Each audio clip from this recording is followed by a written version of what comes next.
We've come now to the end of the semester of looking at French architectural history. We find ourselves in the 21st century. We will end here with a museum, Musée Vuitton. And for some of you who know that name, Vuitton is a manufacturer of wardrobe boxes, suitcases for travel. From 1854, when they started doing stackable, flat surface, waterproof boxes for the new rage of traveling across the ocean between the United States and Europe, or travel around the mainland in Europe, to have something that was much more efficient with space, much more durable, and importantly, waterproof, because there were issues where boats would fail, and all of a sudden people's goods and livelihoods were in those boxes of suitcases, and you wanted something that was waterproof and could float. And so an image of Vuitton's luggage in a big waterway, saving the person's belongings inside, got them great acclaim originally. So their travel essentials eventually became living room luxury, just as pieces of art and furniture. So now the Vuitton name is a spectacle in terms of, once you buy the actual purchase price, which is extraordinary for an individual piece, it goes up in value. So you can find some current wardrobe boxes on the marketplace now for a typical storage unit for clothing that might be $75,000. So it's a very high-end type of practice. And with that comes wealth, and with the wealth comes art collection, and with art collection comes the need for a museum. Before we get to the actual museum, on the left here, the Vuitton Museum, we're going to look at another piece at the same period, early 21st century, by Jean Nouvel. This is by Frank Gehry, an American architect, Jean Nouvel, a French architect. The new Philharmonie for symphony in La Valette, which we saw briefly before in terms of Bernard Shumi's park complex out there. And now staged on the northern end of that is a new Philharmonie for the city of Paris. So you can see by both of these, the language of architecture is changing radically. Frank Gehry is probably one of the first detonators of making that radical change, because he came from a sculptural world and worked with the idea of creating things in model form and sketches, and then having the architecture fit that vision he had from the formal qualities of the sculptor. And to the point where, in order to proceed with this, he actually had to innovate within the early ages of the digital age to create his own software to do some of the form making on his early architecture. By now, in 2017, when he completed the Maison Vuitton, it's very sophisticated technology there. Same is true for the work of Jean Nouvel, where the skin of this building in the park is actually aluminum panels of a graphic of 350,000 birds in flight. So this is sort of a sculptural piece in both parks. This is a park on the north side. This is a park on the west side. So we'll jump over to the Musée Vuitton right now and start to look at the language of Frank Gehry.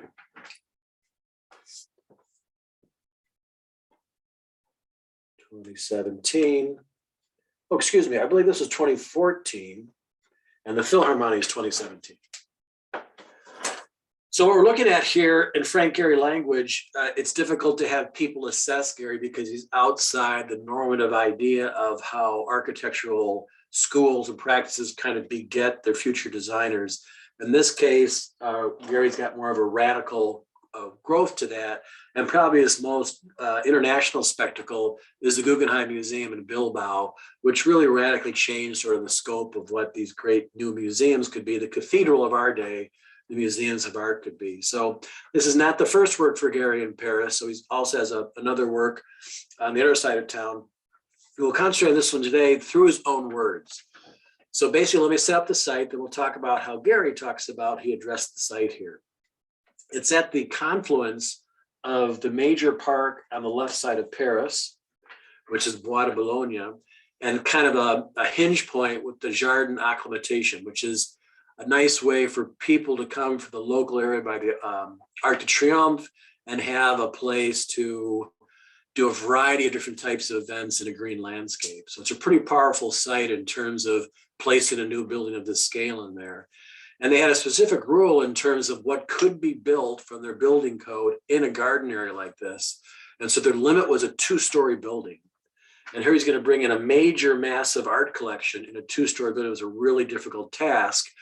But apparently they bent the rules enough so that the stories could be as tall as you'd like, as long as there were no more than just the 2 floors there. And to get a 3rd floor to make this thing have the volume they needed for the collection, they actually pushed down into the earth and created a 3rd floor on what they call the grotto level. So there it's defined by terraces, pools, and pathways, which is beneath the level of a park above. So Gary's plan was to create this massive sculptural piece, which would be seen as art in the park by itself. As you know, many of Gary's buildings are as much prominent in the exterior as they are in the interior space.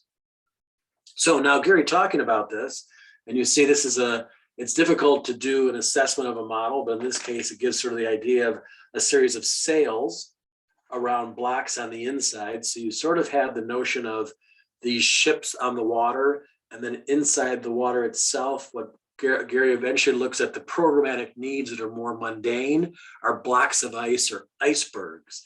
And the sails are floating this body of water beneath in the grotto level. And so in a sense, this is a bit of a ship that's floating through the park of green space.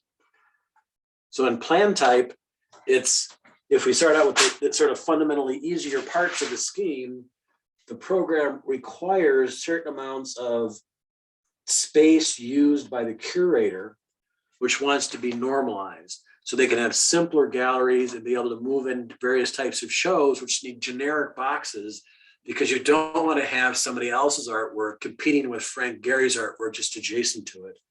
So different scale spaces, some administrative spaces down below. But as you see, it looks like kind of a simple kind of comic graphic as a notion of pieces of residual grid-like architecture that have been fractured. And that's where they sort of get the notion of, here's how we'll work with the demands of the codification of stairways and egress, and the normative things of structure that all architecture has to yield to, and yet have this light airiness of planes of glass that will encase the whole element and let indoor and outdoor space flow in between them. So the way he talks about his ideas, it's not as if he has a vision. He just sits down and starts to sketch. He doesn't have a prearranged destination. He never knows where he's going to end up, but he's going to push it. And by pushing it, he works intuitively along the way. And this is sort of at a juxtaposition with the French Beaux-Arts way, which is really, you sort of take your language, you fix the model, and that's that. That's not the way Gary works, but by now in his celebrated career, people aren't just hiring a museum designer. They want a Gary piece of architecture in their city. So this is how his practice has spawned so many wonderful buildings worldwide. He deals with the 2-story height that may have mentioned in terms of the galleries change heights in terms of their needs, but they kind of are structurally very pure on the inside. And it's the glass enclosure, which is really the spectacle out here. So what happens then is on the lower level, which we'll see over here in the perspective, first we'll sort of indicate these almost in a sketch format, little floating sails as if the wind is catching the building as you walk up to it. And they float off in different directions, and you've got these great overlaps of structural detail, which doesn't give a real sense of centrality because it doesn't give a sense of singularity. It's like almost like you're involved in a film again as you're moving about, that it's constantly changing with the movement of the sun. And then the sense that maybe these sails are actually blowing in the wind. So they dug a hole to make the ground level, which we'll see down here, because this is actually at this point, which is key for us. This is actually the grade of the park. So you can see that scale-wise, he goes up 2 floors here to reach the culmination of interior space, and he goes down a whole level to reach then this basin of a little sort of internal small lake or waterway. So if we come down here, we're going to be able to see this main piece of the edge of one of the icebergs then get reflected into that waterway on its diagonal. So that'll come back into space and show. And then basically On the rest of this, it's really a whole reflective play of all the masses above. So by having the mirror of the lake below, he gets double the definition of the architecture into the waterway here. On the right side over here, as it carves away from the park on the street side, this is more into the garden side of it. There's a big mural wall that kind of sets up and eventually then ramps up to grade again behind where we're viewing the building. So what we'll do to kind of build out this language here, which is obviously very contrarian to the typical history of the great French Baroque or the neoclassical traditions to the refined level. They really did this more so in terms of the technology of the sails and how they're very articulate and developed over the number of times he's tried this in his project. So it's part of a system of familiar ideas that he's been dealing with his last 20 years of his career. And so there's a learned process in terms of creating these patterns of sculptural pieces above and beyond the function of the architecture. So he believes that it may look like disorder in the plan language, or even if you look at one of his brethren there in terms of Nouvel's work at the Philharmonie, but all the architects that disorder, he's not. He's just thinking through the language of the site and what it means to him. And if it ends up being disordered, it always is found within it. It has its own order to it, a device that does order it. So in his sense, the new order for him has always been disorder. But again, there's closure to that. And he describes it when he reacts about the space. He says, nature always has an order, but nature doesn't look like Greek temples. So order for architecture doesn't have to go back to the classical antiquities and the continuation of classical language. You can find order in a myriad of different types of shapes and forms. So to kind of make this read, because it's a beautiful place to sketch, but it's got no real hard definitions with perspective because it's all defined logic of gravity and movement here. The best way to do it is to go to those sort of icebergs of space and go to the edge of these pieces that wrap up into the building and find that definition. So we'll pull out these lines first, because even as they move, they're not basically a pure prism and plan that's coming up a square, because an iceberg comes up and moves in multi directions too. So they're kind of organic growth forms too, even though they're the more stasis of the project.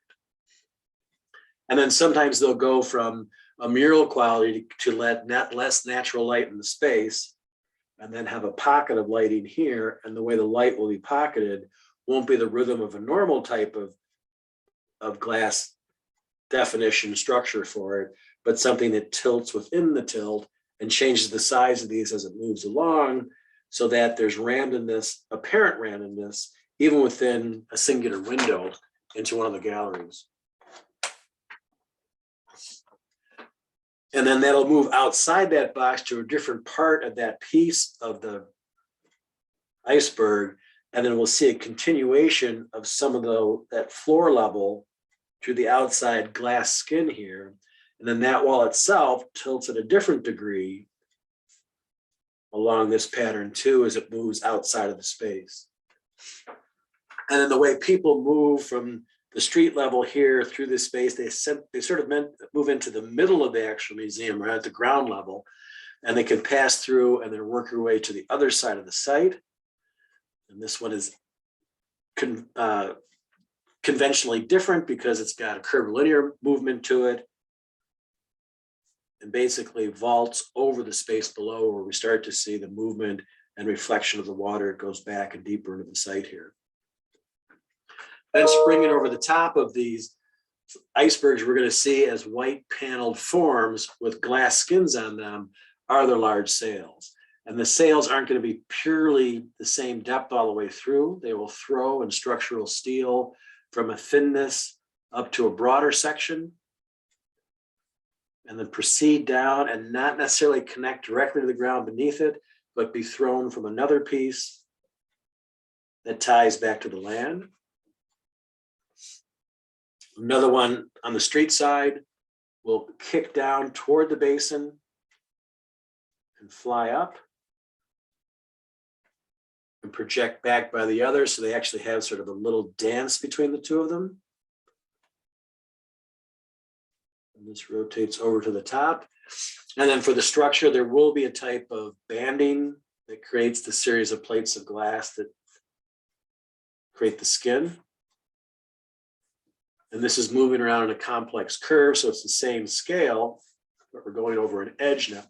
So we see that wrap around on that side, and that'll be a stronger edge for us. And the underpinning, that, as if the wind's inside blowing that out, that holds the sails in place, are a series of struts that come off the iceberg cubes below. And then as this turns around and sails through here, we see the arc of the sail and the secondary pieces that are going to wrap around that skin in its curvilinear fashion, and then return on the other side of the skin back on this side. You get a sense of this bowing around the edge of this piece of hard architecture floating on the lake, and the wind kicking up the side walls away from the building. So as we push back in here, what we're going to define this is we're going to put some of the waterway in, but we're going to let the building reflect 100% for now, and then we'll cut that a little bit to make sure we know this is the glass basin. So this is a white walkway that cuts down on a ramp that takes it to the lower level directly. And so adjacent to that is the siding of a tone which is darker than the white up above. So that reflects in the water right adjacent to it. And then when the walkway stops up here, we get a reflection of that ramp coming down. And then we return to the dark water as well until it comes to our skin of the iceberg. So we start to get this, the second language of the museum as it's being mirrored off the reflection of water below. Now, to help this read as a sculptural piece in the park, we're going to establish the only view from this point of view where we actually see the park. And those are the mature trees that this part of the Jardin Acclimatation has. And that'll be on the streetscape. And they'll basically run up kind of parallel as the street comes down this way. They're sort of the same height here.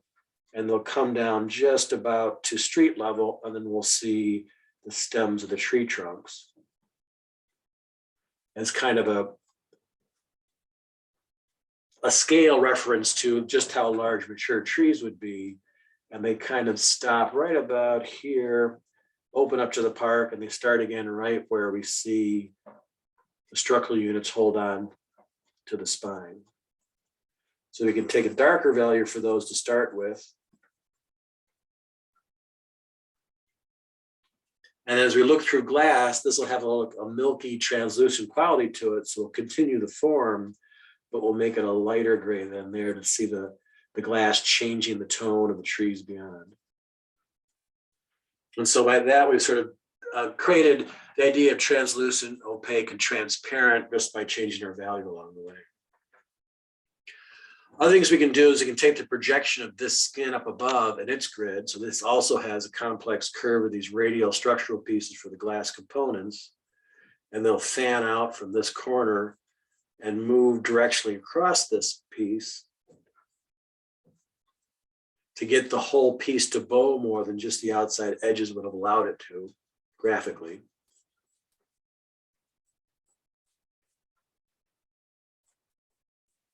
And as the sun strikes these, they pace their movement back onto the skin of the icebergs down below. And so there happens to be a juncture movement over across the three spaces here where one side meets another. So the light of these come down and they hit the skin and then drop down. They hit the skin and drop down, hit the skin and drop down. So you wouldn't be able to see that movement until the light was actually moving off of the canopy of the sail up above. And so that part of the pattern language of what the sun does adds to the sculptural piece. So Gary's thinking not just in his model form, but on the movement of light as it passes in the course of the day, animates the whole muscular mass on the inside. It also does over here in a more pronounced way where the structural units are coming back from this area to hold up the sail. Here and here, will come down and throw onto the skin here a very strong shadow pattern. And here's the break for this level. So it hits this curvilinear thing and then comes down this direction. And this kind of play happens as you make your walk through here, because you might start in one level of a gallery and then move outside and then walk across a balcony and to another level into another part of the district. So it's not as if you are internalized the entire time. Depends on what pathway you choose and what your experience is going to be. So like Gary is on most sites, you're experiencing the art while you're experiencing the art of Gary too, as you have the interplay between one artist and another. So we'll put a little value of the gray coming in here.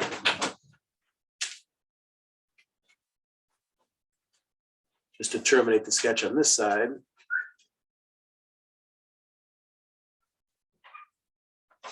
And now we'll bring some of the value of the darks, which we'll see as the cast shadow from here. It's reflected, the dark side of this side gets reflected in the glass. We've got a darker zone here because of the interior, a darker zone here, interior space between these panels.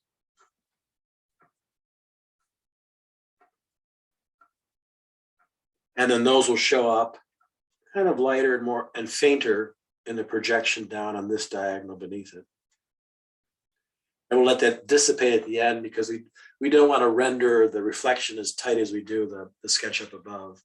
So these will have the same distance over here.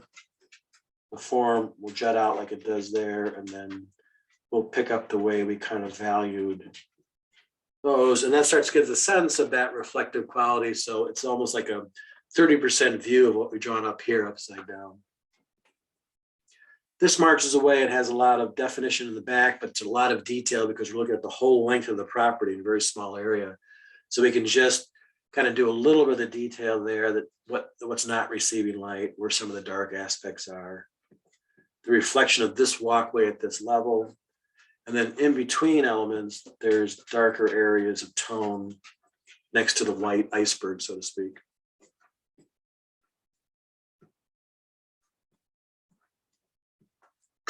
And the water comes right up to the edge of the building when you're at that level. It's not as if it's something you look out on. You feel like you're immersed in it when you come to that level there.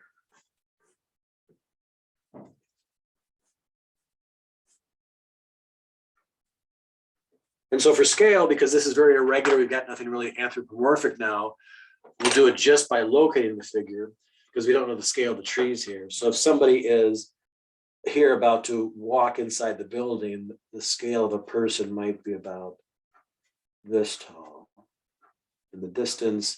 So maybe we'll do a group of 2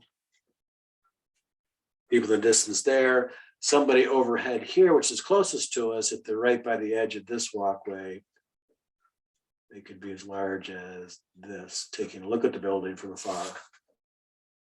No way to put something in the foreground here because we're simply standing in this walkway before it turns back and ramps up to the street. So we could probably make this area a little bit darker right by the edge of the walkway.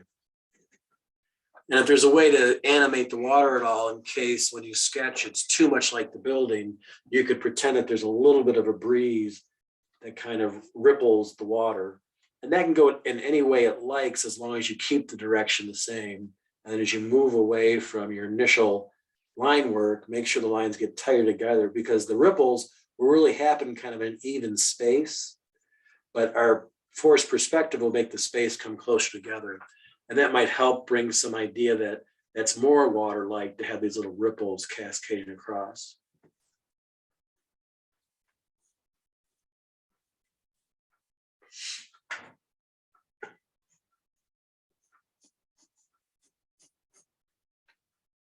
And so the last little bit, we'll simply go in and tighten up some of the values here. We want to come to the edge of the architecture on the right, make that a strong edge of the sail. This is an important piece that eclipses the other one, so we want to make sure that's well defined. This is actually the underside of the structure, so these values go darker, and this is actually under the sail proper, so it's receiving less direct light. Take that down, the underside of the walkway. It has, that's the steel itself that makes the projection, and on top of that is the glass rail. So obviously it's transparent, and all you see is a little lip at the top. And then there are little hints, although it's very veiled here, because when the sun strikes this, it kind of bleaches this out and makes it less transparent. But there is little vignettes of some of this underside of movement of structure kind of carry through, but it's not terribly evident because there's more of the building behind this whole zone up here. And then once you get up here, because it really does break the rules of being kind of a normal two-story building here for the park, because they want Gary, that obviously Vuitton was encouraged to make this really a large complex. It still is 2 stories. When you get to that 2-story, you've got a 4 or 5 story view of the La Défense, then back to the Arc de Triomphe. So it's also a view shed for this quadrant of the west side of Paris.